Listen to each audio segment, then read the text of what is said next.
Oh, 4:05. I'm just wondering if we should start now. Okay, I think I'll get started. Okay, hi everybody. My name is Soofia Amin. I am Assistant Head of Kensington Primary, and I'm hosting today's EAL Quality Mark webinar. And I have Graham Smith with me from the EAL Academy. Hi, Graham. And so the purpose of today is to talk about the quality mark. So myself as an assistant head from a school, my own experience, what the quality mark is, and how it can benefit us, and maybe take some questions from all of you. So before we start, a few housekeeping rules. So it's really nice to see everybody here. Some names I recognize, some names I don't recognize. You're more than welcome to take your camera off if that's how you feel comfortable. Could I ask everybody to stay on mute for the beginning of the presentation? If you have any questions, you can put them in the chat. There will be some time near the end where we will be taking questions from everyone. So you can hold your questions till the end, or if you've got some questions that are really burning you, you can just put them into the chat, and I'll, if it's relevant, I can ask Graham as we go along. Is that it? And we're recording the session. So the whole session will be recorded, and we will hopefully email this out to you at the end of the session. You can share it with people. If anybody's unable to see all of it, they can see it afterwards. But yeah, thank you so much for coming, everyone. It's really nice to see you all. I wish I could hear from everybody, but I don't think we have that time. So I'll start off by asking Graham the most important question. Hi, Graham. What is the EAL Quality Mark? What is the EAL Quality Mark? Okay, I'm just going to screen share at this point.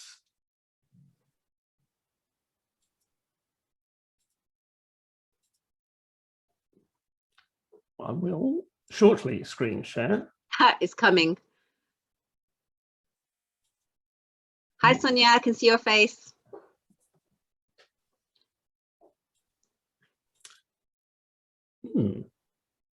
It's only offering me you, Sophia. I may just have to talk. I will send you the slides afterwards. Okay. So have one more go at it. Try again, Graham. I've just changed it again. Try again. I'm still just getting you. Oh, I've done share simultaneously. Right. Well, unless you can see it, that has not worked. No. Whatever you're doing has. No. Oh. Okay. Can we take it to one participant at a time? Yeah. Which I hope is going to be me. Yeah, that's it. It's working now. Okay. So, what's the EAL Quality Mark? How did it start? It started because the EAL Academy, which is a business we set up in 2012, when everybody was getting made redundant everywhere in good EAL teams in local government, and we thought we'd better make it continue happening, was working with a local authority which had some bits of very good EAL practice in its school and some that thought it was that wasn't. And the problem we had was that most people in that local authority didn't know which was which. So this was a kind of strategy to highlight good practice in schools and share it so that people knew what to look for. The Quality Mark is essentially a self-assessment tool. Schools are asked to rate themselves according to a set of criteria, and then we come and have a look at what it is and see if we share their judgment. So there are 3 sections in this self-assessment tool.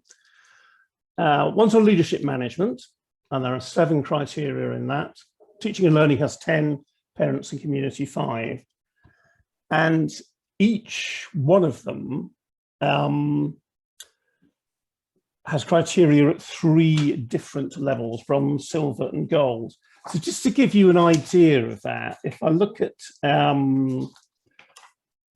the leadership and management one of the criteria at bronze level is some attempts have been made to reflect languages and cultures in the school. At silver level, its diversity is reflected through display and through the taught curriculum. It incorporates aspects such as language, environment, local history, culture, religion, and the local economy. And the gold one is the school's well-being. There's evidence of participation by all sectors of the community outreach into the wider community and cooperation with external organisations is becoming a feature of school life and the curriculum.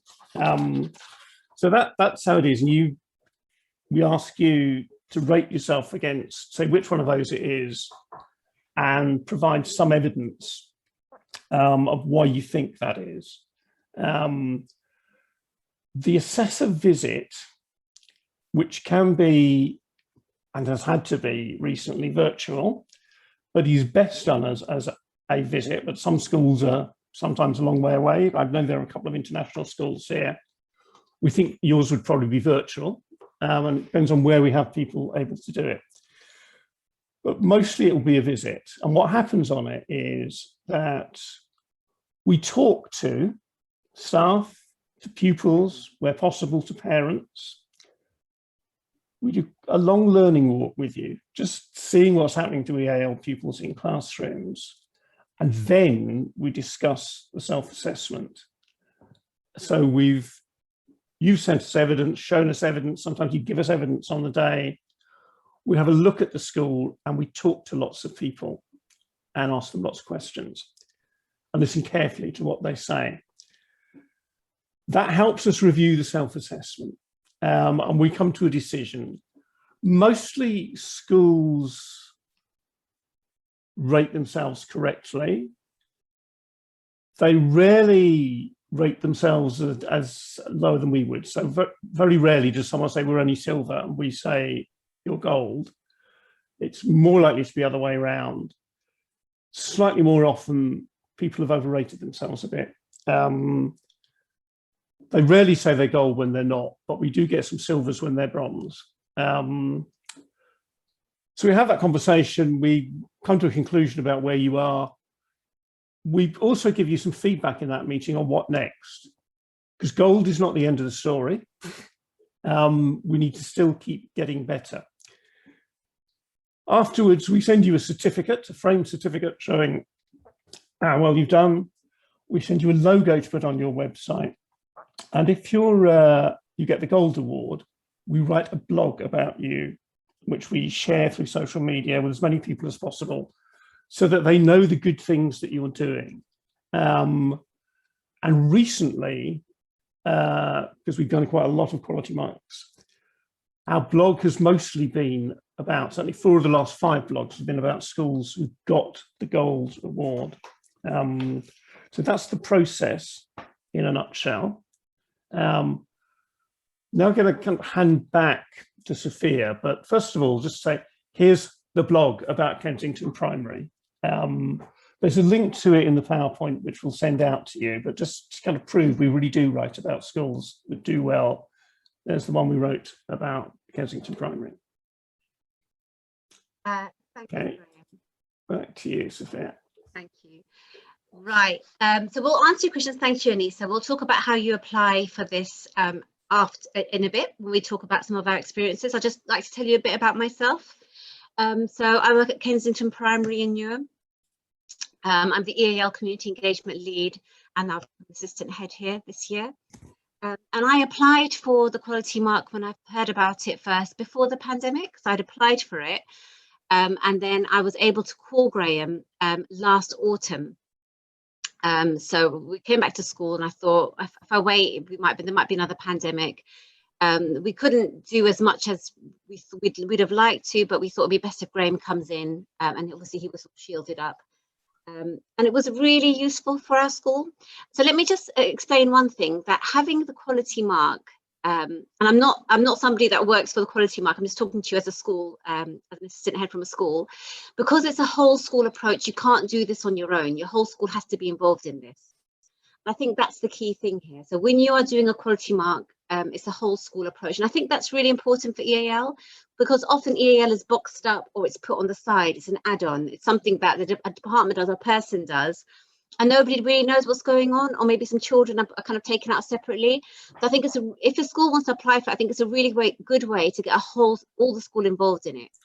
And it starts the conversation, because even if you don't know where your school is at, if you apply, if your leadership team says, yes, we would like you to apply for it, then you can start getting everybody on board. because everybody has to be involved. The school has to be involved because they're going to be quality marked over it. So I think it's a really good way. I mean, a lot of schools are already fully involved, but if you kind of struggling a bit, or you want the school to get involved, it's a really good way to start that conversation, to say, look, there's a quality mark, and actually we could all start getting involved with this. And because it is a whole school approach. You can't do this and do this individually. It's impossible. It has to be something that the whole school's involved. And I think that for me, that sums up what EAL should be. It's a whole school conversation, right? It's not just a little problem. It's not something that is just one person is doing. It's something that should be celebrated across the school. I'm going to tell you a bit about my school now and why we got the gold quality mark. So when I applied for this, we got the gold quality mark from Graham, and then we were also awarded the Pearson's Award, and we became the School of the Year for Pearson's. It was literally a week later. So it was a lovely couple of weeks, a bit stressful because I had Graham coming, and then we had to go for this Pearson's Award as well. We were nominated for quite a few things, but then also it's been wonderful because in a pandemic to be able to, obviously I didn't have to prepare anything. I just was exactly as we were when Graham came. To know that we were a gold school for this was real testament to the work, and it really gave staff a really good boost as to what they're doing, and to know that what we're doing something right, because you don't know sometimes, because we don't see other schools, and we can't measure ourselves against other schools. I'm going to share with you a few things that we do here, what makes us gold quality mark. So one of the reasons why, there we go. One of the things that Graham said that our school stood out was for consistency of teaching EAL pupils across the school. So I'd like to explain a bit about my school and why I think this is the case. So just to give you a bit of a background, we're in Newham. We're in Newham Borough. We have a 625 children at my school, a primary school, 3 form-entry. Currently, we're at 89% EAL, 89% EAL children. Most of our children, mid-phase admission, they're all from abroad. So if we have mid-phase admission, we have a high mobility rate here. So a lot of children come in as quickly as they leave. I'll have 12 children join and 10 children leave in the same week. And out of those children, 92% it's children from abroad. We get a small number from schools from this country. Most of our children are coming from abroad. And I was thinking back to when we got the gold quality mark, and Graham said that we have really good consistency of teaching EAL pupils. What was it? What makes us consistent? And I'd like to share that with all of you. So our whole school approach. So the first thing is, we don't see EAL as something separate. EAL is just our school. It's part of our school. We don't have EAL children, non-EAL children. All our children are just children. We plan for our children, and those strategies are EAL strategies along with other strategies, but all our children are acquiring English as a language at different levels.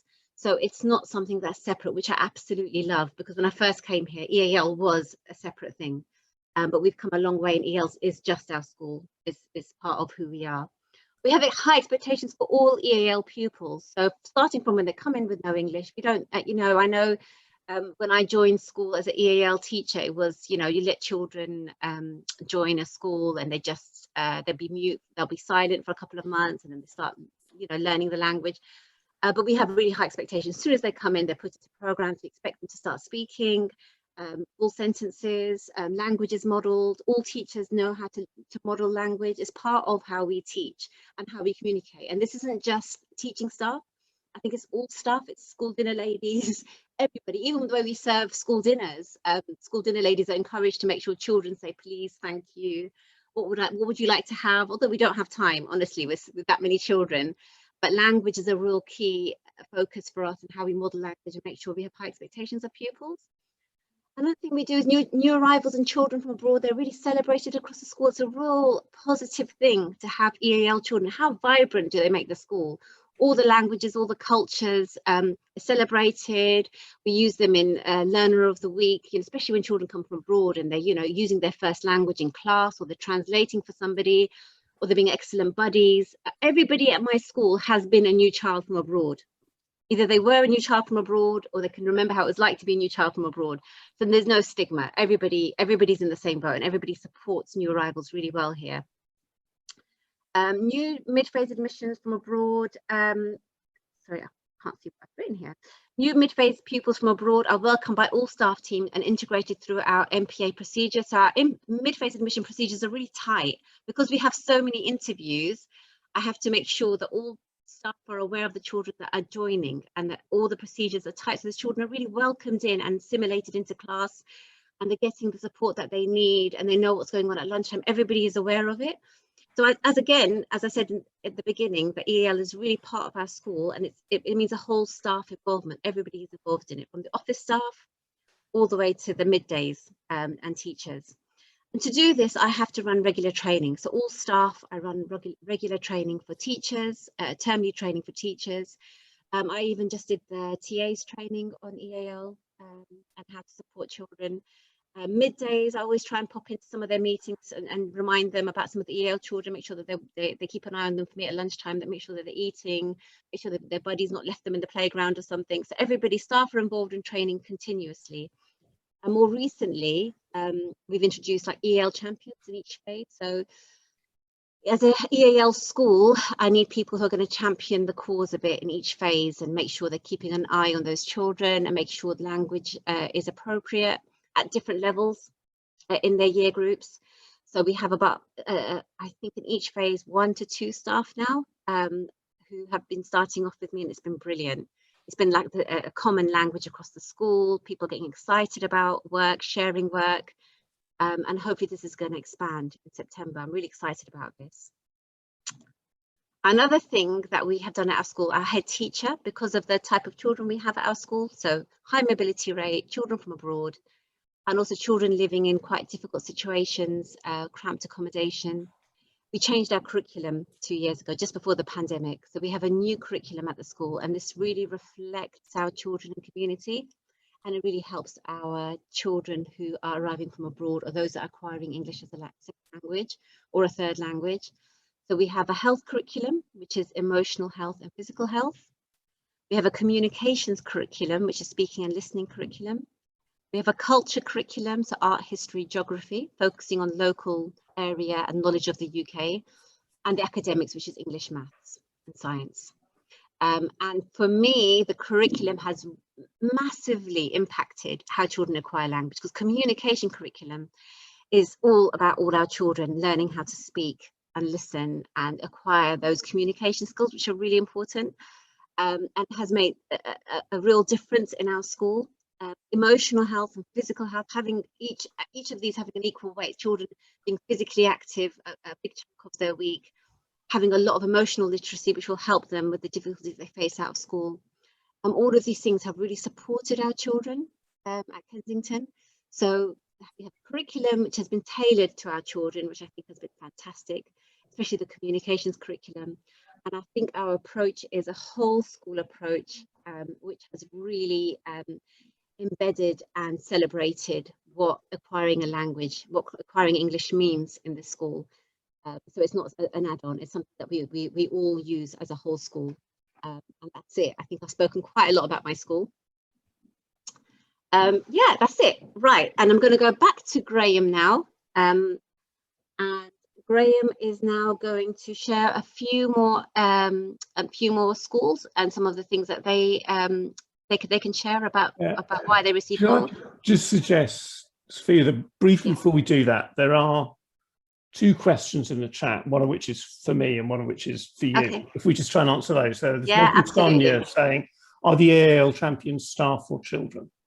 Okay, so EAL champions currently are staff. Because so what the staff are doing is they are class teachers, but they are doing really good work with differentiation.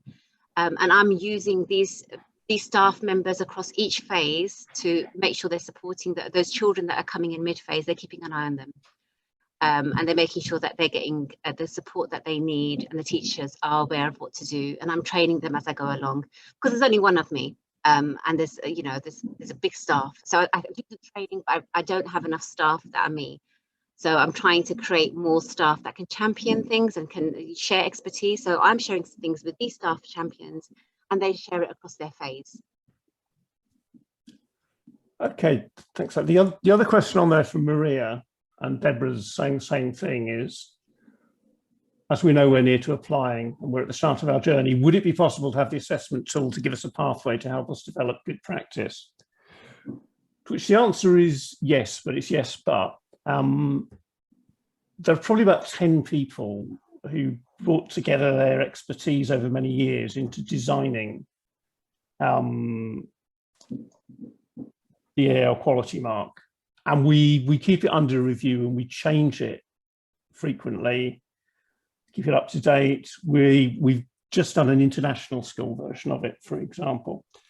The people who wrote it, between them, have about 250 years of experience of EAL. So we value that, and we value our intellectual property. So the answer is, if you sign a contract, your school signs a contract saying it's going to do the quality mark, and if you pay for it, you can do it whenever you want. If you want to take 2 years to do it, that's fine. If you want to do it in 3 months, if you want to do it in 6 months. And that's absolutely right, because it is a self-assessment tool. The whole process has to be led by the school and in the time frame that works for it. So yes, you can get to see it to help you, but it does cost what it costs to do it. And I would say we're planning to put the price up in September. So if you want it at the current price, get in before the end of term. Okay, so the next bit we were going to do is just show you some examples from schools that do have good practice. In April, we asked 7 schools who've done the EAL Quality Mark, 6 of them with gold, to come and talk at a webinar. We've got sort of, an hour and a quarter's footage that you can find on our YouTube channel, but we're not going to play that. We're just going to play 3 short bits, possibly 4, but I think probably only 3. 1 from a secondary school, 2 from primary schools, talking about what they do, and in 2 cases, why they did the EAL Quality Mark. So if I share my screen again.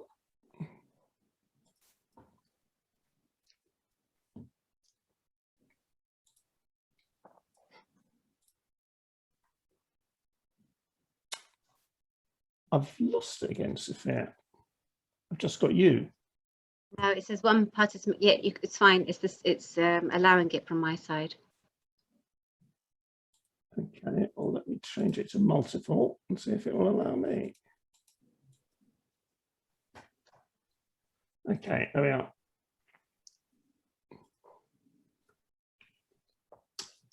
So this is Charlotte, who's the head teacher at St Michael's Roman Catholic Primary in Newcastle. It's in a place called Elswick. If you Google Elswick, Google will say, "Don't you mean Elswick Rough?" So it's a very depressed inner city school. And it's in the northeast, where a very large number of asylum-seeking families have been housed. And lots of them are at St Michael's, which 5 years ago went into special measures. It's not been inspected since, but by 2019, 88% of its EAL pupils reached the expected standard in reading, writing and maths. So I think the offset inspection will be okay. So this is about 4 minutes of what Charlotte has to say about her school and about some very particular things they do about finding out information about new arrivals. In the early days, I'll hold my hand up and we got it wrong. And initially, I would hold the meetings with the parent and I would ask them questions. But what I soon found was that actually that's a really daunting thing for a parent to do. They're new to the country, they speak a different language, the new school, and they're sitting in a very formal situation with a head teacher in an office. So after doing 1, 2 or 3 of these meetings, I decided, actually, Charlotte, that's not right. And we changed the system slightly. So there's an EAL team at St Michael's and it consists of 3 very skilled adults. with one in each key stage. So an EAL lead in early years, an EAL lead in key stage 1, and an EAL lead in key stage 2. And the parents meet with the EAL lead. They have a coffee and they meet at a little side room just off the closed room area. So it's very informal. They have a drink and the EAL lead works through questions. Now, when we first started asking questions in 2017, we were asking very general questions, but we realised that actually we weren't gaining the information that we needed. So over the past 2 years, we've really developed the questions that we ask. And these will change and adapt as time goes on, but I will share some of the questions with you now. Just on the next slide are some of the questions. So the children's details are important, and of course the family details. Now the first question we ask is, how do you pronounce the child's name? And that's really important because a name it shows respect, it shows identity, but it also is very inclusive, isn't it? And I think that's very important. And as a staff team, we hold that in high regard. You know, we pronounce names properly. We ask the parents what the child would prefer to be called, if it's different. When did the child arrive? And did the child arrive with parents? Because what we found was often parents would move first and children would stay, or they'd move with one parent. And that can be quite disruptive and unsettling for children. We're asking that information just so we have that broad picture, so we can support the children in the right way. In terms of family details, we did have a conversation in our school about, you know, we're not being nosy here. It's not that we want to pry on our families, but actually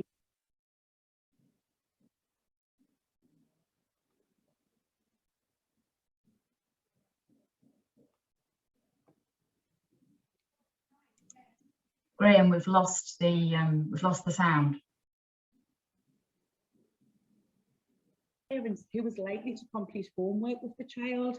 And again, we want our parents to be as independent as possible. However, if the child is not going to be supported at home, we can offer help sheets for the parents, we can share knowledge organisers, and even we have a homework club that parents can attend with their child after school, and teachers will work with the child and the parent to complete homework or to look at books and whatever it is that child is focusing on. So you can read the rest of the questions on the screen at the moment. We do ask parents about kind of their local area, what support they have in relatives and friends, and what language they speak as well. We ask who lives in the family home, just to get a bigger picture of the family tree, if there's anyone to support with homework, and how long the family plans to stay in the UK, or if they're planning on moving. We also ask on the next slide, questions about the family language background. So what is the main language used at home? And again, is there more than one language? We ask what language the children watch television in. The reason we watch this is because we know that we want to know really how much English children are exposed to and kind of where they're getting their English language from. We ask them what written language would be most useful to the family. And again, that is so we can really make sure our letters and emails are bespoke to the family if they're needed. We ask if anyone can write or read in English, and again, if they can't, then we can put support in place. Parents and children are invited to workshops, cafes. We have ESOL classes, English classes for parents. We have stay and play sessions. So by asking all of these questions, we can really create that bespoke package for the family. And further down, we ask about the educational background. So which countries the children lived in, did they start school? Have they had a previous language taught to them? If so, what was it? And has the child ever studied English? How many years? And that really gives us a basis in terms of teaching and learning and where we're going to take the learning to next. We always ask about the child, what are their hobbies? What do they love doing? What are the favourite subjects? And that's so we can really make links with them straight away. And when they arrive in our setting, we know we have something that will appeal to the child. So if they're in early years, it may be something the child initiated with. If they're in Key Stage 1 or Key Stage 2, we know what the child's interests are, so we can really appeal to those. We also ask about religion and community links, and there's an example of some of the questions there. So we ask if any of the children attend religious schools after school or weekend. And again, that's really just so we can get an idea of the child's life and put support in place as much as possible. Okay, I just say a couple of things about that. One, I always love any video clip which starts with a head teacher admitting they were wrong. It tells you this is a head teacher that's really prepared to think very hard. The other thing is, when I first saw the questions, I was stunned, and I wish I'd written them. They're so good. Charlotte very kindly agreed to put the form that the school uses on the EAL Academy's website, so you can download it from our download section. It's about 4 pages long. Obviously, you don't ask all the questions, but all the questions you'd ever want to ask are there, grouped well and beautifully phrased. So it's a really good resource for doing those initial interviews with. In the early days. Right. So the next little clip we're going to have a look at is a secondary school, Norham High School, which is also in the Northeast, although actually most of the schools we do aren't. It's just coincidence. Norham got a silver. It didn't expect to get any more than that because it was still in the early stages of dealing with the EAL pupils. It hadn't had very many for very long, and it didn't know what to do. So this is really a story about how they got themselves from no provision to provision that's really quite impressive. And I think Graham's just sharing your PowerPoint now. Yeah, brilliant, thank you. So I'm going to talk obviously about the EAL Quality Mark at our school, Norham High School. We are slightly different to some of the schools that you've heard from so far. If you just want to put the next slide, Graham, please. In terms of our demographic, we are a very small secondary school in the northeast of England, and we have a really predominantly white British community. So until recently, we have had very, very few pupils with EAL over the years. So we had a sudden increase last year of families joining our community in our school with EAL, mainly asylum seekers, which saw us have a 56% increase of intake of pupils with EAL from 2019 to 2020. And in total now, they make up 10% of our school roll. We now have 13 first languages other than English in the school. And these things led us to a full internal review of our EAL support provision. We didn't have an EAL lead. We didn't have any provision really, because it wasn't something that we needed in our school. It wasn't the demographic that we had. So this was all very new to us, and it led to us getting a new robust EAL policy, and myself taking the lead on that and upskilling myself to develop that provision in the school. I'll have the next slide, Graham, please. Which led us to the EAL Quality Mark. This was a completely newly developed provision. It was something I done lots of CPD about, I learned lots about, but again, not something we were experienced in. So once we developed that provision, we wanted some verification that we were doing it right, and that we were serving these young people appropriately. We wanted to share with our local community the work that we were doing to develop our provision, and that, you know, pupils with EAL weren't just coming in and not getting that support, and that we were working really hard to set that provision up for them. We also wanted some clear next steps to continue development. We're currently EAL Quality Mark Silver School, and we now have an action plan that shows us the next steps for us, and aiming for that gold award, and things that we perhaps hadn't thought of that we could do to continue to develop it on our journey with our pupils with EAL. Have the next one, Graham, please. So I'm going to talk to you a little bit about our EAL assessment system that we set up. And this is sort of our flow chart for our pupils when they join us. The first thing we do is assess English language proficiency. Being a secondary school, pupils don't necessarily have that exposure in class to phonics and that sort of early language development that they perhaps would in primary school setting. So we have to change things in quite a big manner really to meet the needs of some of these pupils. So it starts with assessment, and then it flows down all the different steps resulting from that assessment. Some children might come in, have very little support, they might not need a lot of support. Other children will have a full programme, which I'll touch on in a little while. And this process is followed and reviewed every 6 months until we deem that the child is proficient in the English language and no longer require that support from our team. Behind this flowchart is a whole EAL hub, and we'll have a resources hub with tons and tons of resources that we've gathered from different colleagues and working with other schools. Our pupil parent carer voice, which we use to inform provision, and I think most importantly for us has been regular staff CPDL and the opportunity for teaching staff in particular to become more skilled in teaching early English language development. I'll go the next bit, Graham, please.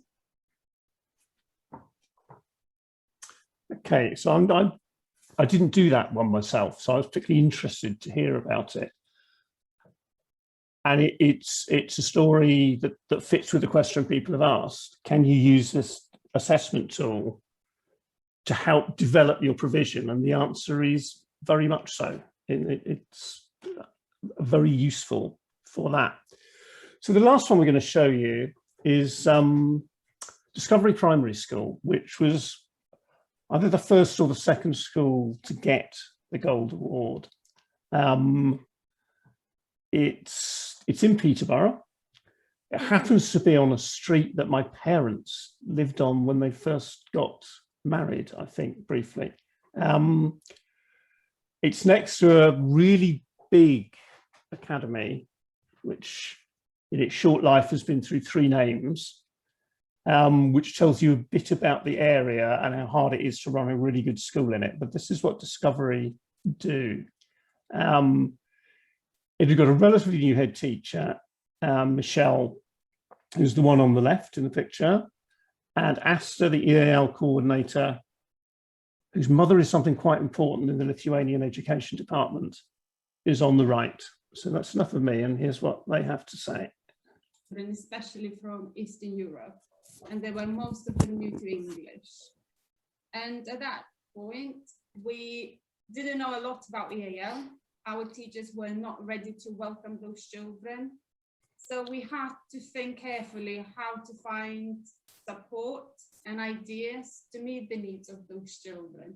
And luckily during that time, Michelle joined our school and we had a very strong SLT team and we invested lots of time.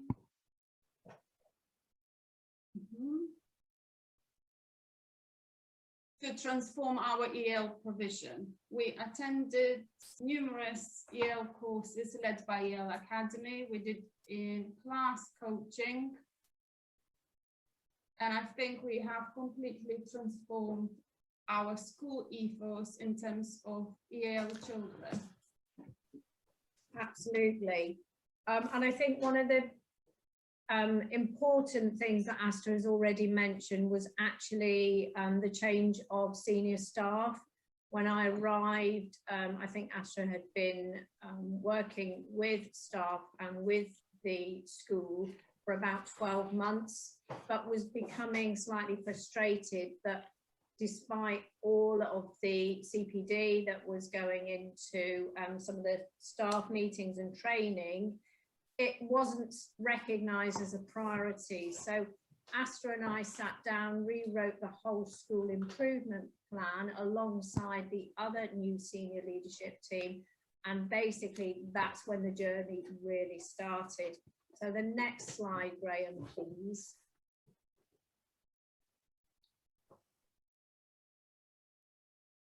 Which basically culminated in April 2017.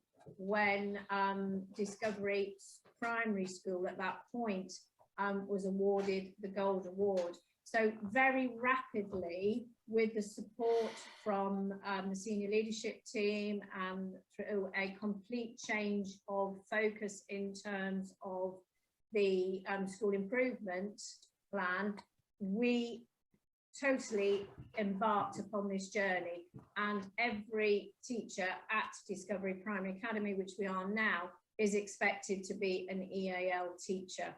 And what has been interesting, Graham, for Asta and myself sitting and listening is that it's fantastic that we also do many of those things that other people have shared, but we are at a point now in April 21 where we don't have to quite do the CPD training. We don't have to keep reminding people because it is very much embedded into the academy, and the expectation is that every adult meets the needs of all children, which probably takes me on a couple of slides, Graham, if you don't mind.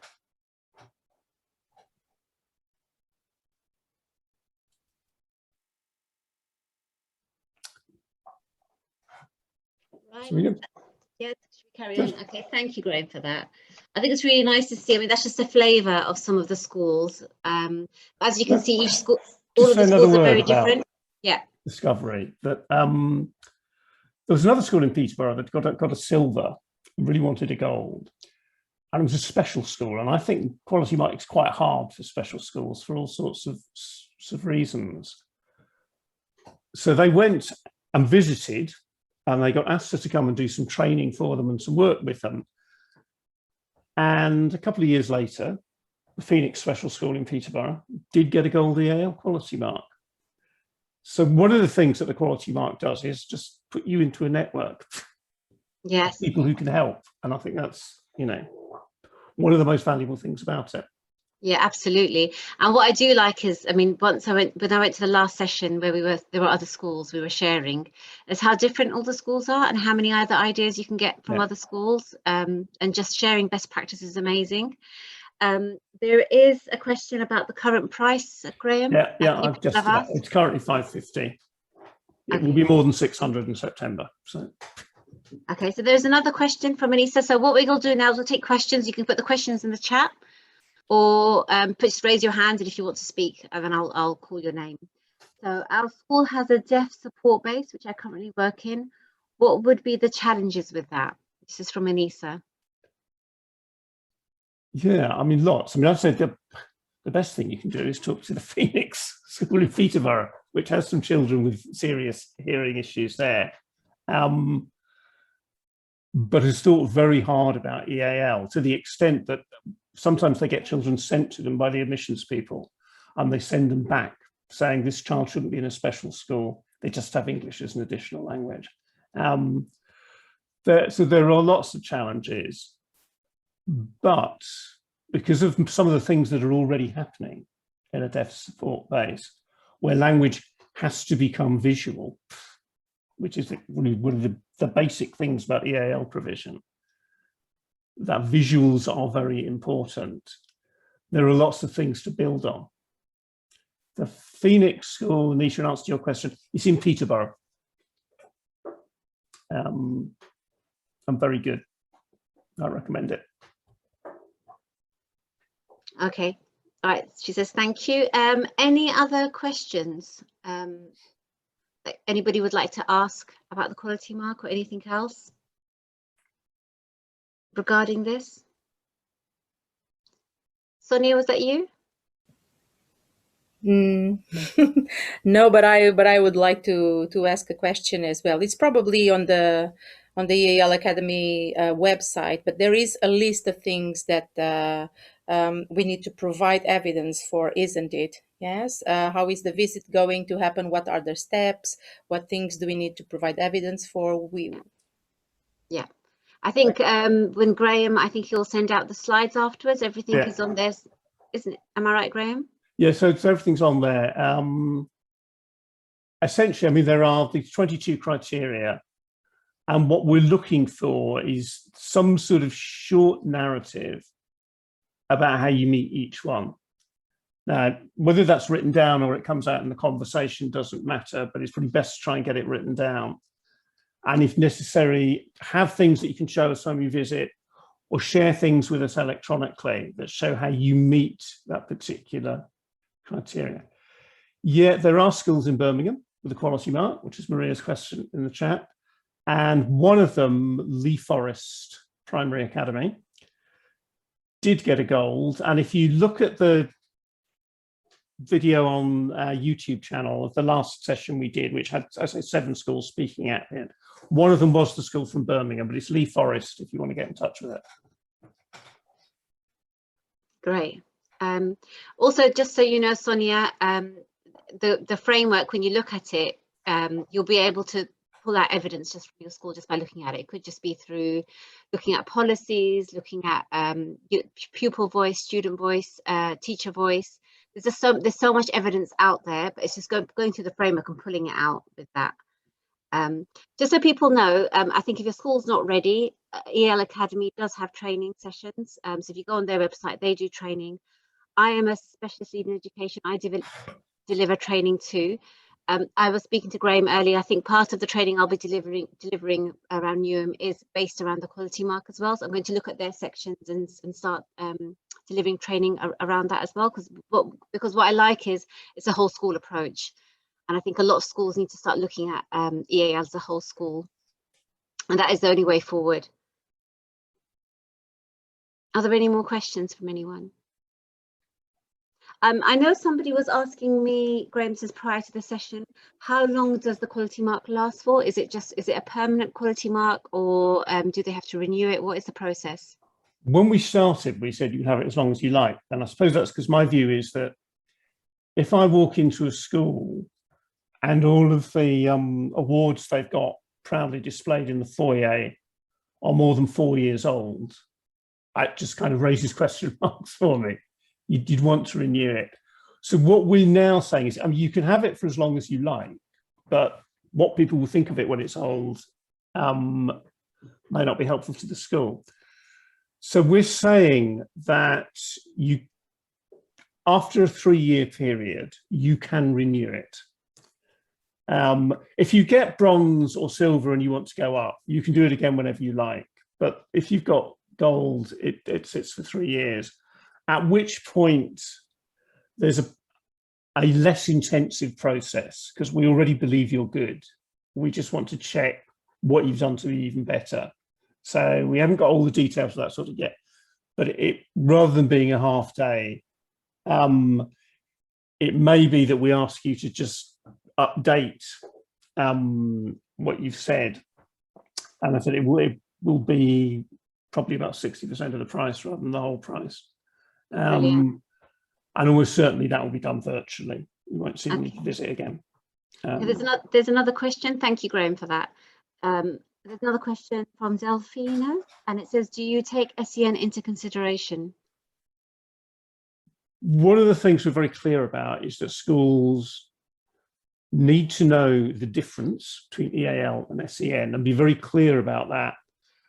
But they also need to know what to do with EAL pupils that have special educational needs.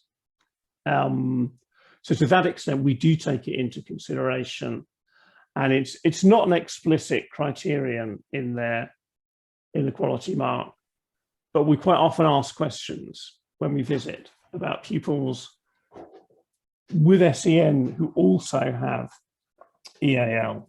And it's a complex question, because many of those that people think might have in primary schools actually just haven't been to school for very long, if at all, before they get there. So they're lacking literacy in any language. That's not a special educational need. No. It's a lack of literacy.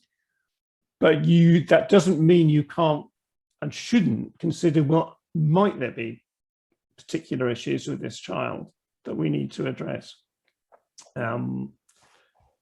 So I think the answer to that question is sort of yes. Absolutely. So SEN is taken into consideration, Delphine. Now, it's a really good answer by Graham around that, especially the mistake people make with EAL and SEN, confusing it. Any more questions from the floor? Anybody else would like to ask a question? Checking the chat. Any other questions? Okay, yeah. I mean, I do hope you all consider applying for the award. What I do like is that Graham has given quite an open answer of that you can apply when you're ready, which I think is really it's good because you have the framework and you have that time to prepare. There's a question here about the process of visiting international schools.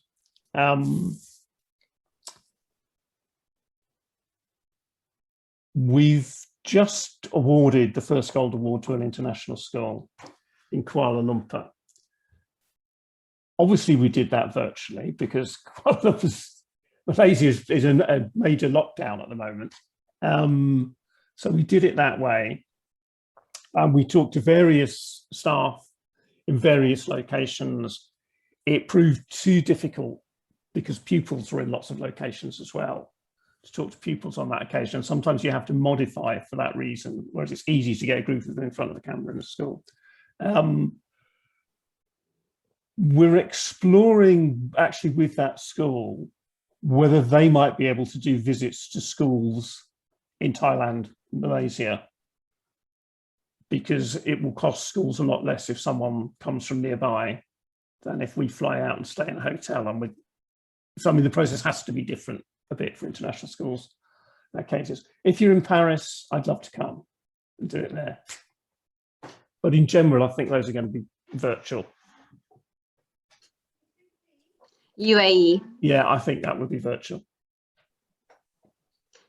I think with this whole with the lockdown, it's quite easy to do it over virtually to be able to show what you're able to do as well, right, Graham? Yeah, I mean the school in Kuala Lumpur took, in fact, I mean we changed the format of the quality mark because of the way they filled it in.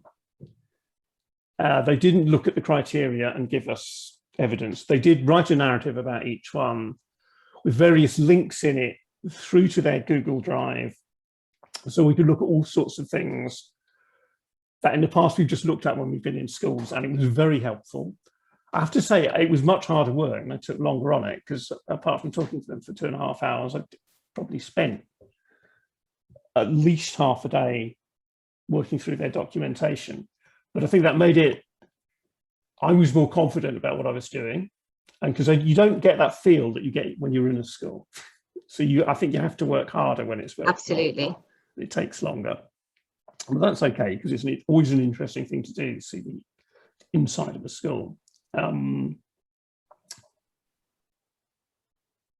So that, I mean, that's the format we now have, that you write a narrative with links, and that came out of, that was the only way an international school could really show us what they could do. Okay, we've got another question from Iman Harara. Are there any good programs that you would recommend to help improve weak or lower achievers in a primary school?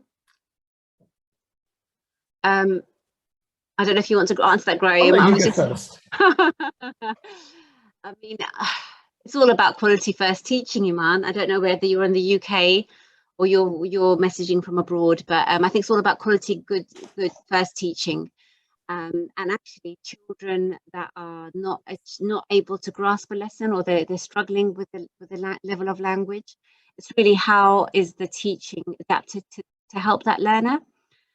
So yeah, I mean, we don't use any particular program here. We just use good quality first teaching, first-hand teaching, which you need sometimes a bit of support with. If you don't have that experience with EAL strategies or how to help a child acquire English with reading, writing, speaking and listening, it is important to go to some training on this. Because I think once you've been trained, then you can support other teachers, or teachers will know how to do this. But if you have teachers, they should be able to support a child in different ways with supporting their acquisition of language. Because I'm assuming this is for EAL children. Graham? Yeah, I agree with that completely. I mean, in a sense, it's section 5 of the teacher standards, isn't it? Which goes through a list of children you ought to be able to teach, which includes EAL and includes special needs. That's what you've got to do. Yeah, absolutely. And Iman, I mean, if you're interested in anything, some further support, you can contact Graham, you can contact myself as well. But it is about first quality teaching, and actually just looking at what is in place at the school and why is a child not understanding or acquiring the language. And this is why assessment's really important as well. So assessing the child when they come from abroad, and then keeping up those assessments to see if there is another need, or if it is language literacy levels, or what it is. It's very important for EAL children or children that are coming from abroad, those acquiring English, that we are regularly assessing them and checking their progress as they're acquiring language, and to make sure that those children are accessing lessons and not being left behind by anyone. Anissa, the Phoenix School. Okay, so Anissa, I think Rebecca sent you the name of the school in Peterborough, so you can contact them with a link. Please make sure you take the link and save it. Yeah, just sent you the link. Thank you, Rebecca. Any other questions from any of you in the room?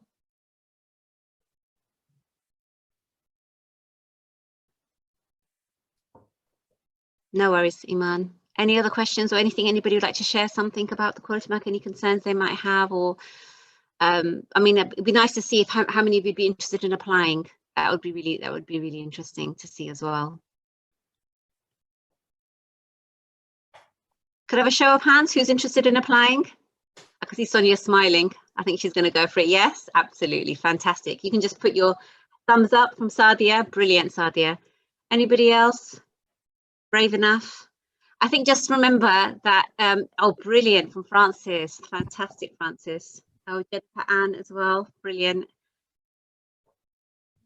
Yes, don't think that you have to be, oh, Sarah as well. Fantastic. Don't think that you just have to be completely ready for it. Remember the framework that this is there to support you in your journey to have a whole school approach. And from Coral Mackenzie as well. Brilliant. And an international school is interested in the UAE as well. Fantastic. It's nice to see so many people interested. And I think it's been a great time to share some information about this as well, to hear about it from Graham, and to, you know, this is why I wanted to share my own experience, because I think it's important for people to know. International school in Romania here. Fantastic. Sarah, brilliant. That would be so interesting to hear from you. From Lamia, we would love to. The majority of our kids are EAL and we still achieve high GCSE grades. Brilliant. It would be great to see how we would be rated. Absolutely, Lamia. I think that's the key thing, right? Because you're obviously doing something right there. If your children are coming with English as a second language and they're achieving high GCSE results. I mean, I think that's the thing, that children that are acquiring another language, acquiring English, or have multiple languages, they actually do very, very well. They can do exceptionally well. They can actually beat their peers. It's just about us having those correct processes in place and that support in place to help them achieve that. And a real asset to a school. That's the national position, that GCSE EAL pupils outperform pupils whose first language is English. It's depending on which way you read the data. It's true at Key Stage 2 as well. Yeah. There's some of the published data suggests they're fractionally behind, but that's a quirk in the way the analysis has been done. Fantastic. So I'll just check if there are any more questions and then we can maybe wrap up. Graham, is that okay? Yep. Any more questions? No? I think we're done. And it's been really nice having you all here today. And just seeing the wealth of experience in the school and the different schools that are here, I think it's brilliant. Right, Graham? Just having all schools from international schools as well as schools in the UK. Thank you so much, Graham, for your time today, for sharing this with us. And hopefully it's inspired all of you to apply, or at least get your schools on board to do something for this, and make EAL a whole school approach. No problem, everyone. So yeah, Graham will send you all, we will send you the links for the slides from today's session, the video recording, hopefully, Graham. And we will be in touch with you all, and keep in touch with us. Yeah. And thank you for all the nice things you're saying in the chat as well. Yeah, absolutely. So exciting. I'm inspired all the time, Isla, honestly. I speak to other people and I feel inspired. Brilliant. Thank you, Anissa. Okay, everybody, thank you so much. And hopefully I'll be hearing from all of you. Bye-bye.